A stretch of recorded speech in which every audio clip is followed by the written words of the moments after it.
ত্রিপুরা ইটভাটা শ্রমিক ইউনিয়নের রাজ্য কমিটির পক্ষ থেকে এক ডেলিগেশন টিম আমাদের কমিশনার মহোদয়ের সাথে ডেপুটেশনে আমরা মিলিত হব। তো আমাদের যে বিষয়টা সেটা হচ্ছে আমরা 11 দফা দাবি সনদ নিয়ে এসে আজকে এলাম। এর মধ্যে প্রথম দাবি হচ্ছে সেটা হচ্ছে যে ইটভাটাতে যারা শ্রমিক আছেন কে রাজ্যে কি বহিরাজ্যে তাদের মজুরি মিনিমাম 20% বৃদ্ধি করতে হবে, কমপক্ষে 20% মজুরি বৃদ্ধি করতে হবে। এই জন্যে যে আমাদের রাজ্যে 2017 সালে তৎকালীন সময় বামফ্রন্ট সরকার থাকাকালে মজুরি বাড়ে। এরপর সরকার বদল হওয়ার পর 18 সালের পর থেকে এখন অবধি গত 3 বছরে এই শ্রমিকদের মজুরি 1 পয়সা বাড়েনি, 1 পয়সা মজুরি বাড়েনি। ফলত শ্রমিকদের মারাত্মক আর্থিক সমস্যার সৃষ্টি হয়েছে। প্রতিদিন জিনিসের দাম বাড়ছে, পেট্রোল পণ্য থেকে শুরু করে নানা জিনিসের দাম বাড়ছে।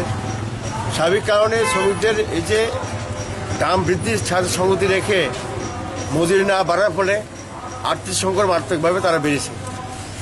তা আমরা দাবি করছি যে এই সিজন যে চলছে যাতে অনতিবিলম্বে 20% মজুরি বৃদ্ধি করা হয় শ্রমিকদের, এটা আমরা দাবি করছি প্রথমত। দ্বিতীয় বিষয় হচ্ছে শ্রমিকদের যে পাসবুক হিসাবের যে পাসবুক, এই পাসবুক যাতে প্রতিদিনই তাদের কাজের যে উৎপাদন করে কাজ যে করে শ্রম দিয়ে কাজ যে করা হয়, এতে গিয়ে এদের যে হিসাব কাজের হিসাবটা এটা প্রতিদিন হয় না, অনেক বার্তাতে হয় না, অনেক জায়গায় হয়, অনেক কোথাও হয় না। তাই যাতে কাজের হিসাবটা প্রতিদিন হয়, পাসবুকের মধ্যে তার লিপিবদ্ধ হয় এবং তার হিসাব নিকাশ যাতে সঠিকভাবে হয়, আর পাসবুক যাতে শ্রমিকদের কাছে দেওয়া হয়। অনেক জায়গায় অভিযোগ আছে যে পাসবুক শ্রমিক কাছে থাকে না, এটা মালিক শ্রেণী, মালিক কর্তৃপক্ষ, মাইনিং ম্যানেজার তাদের কাছে থাকে।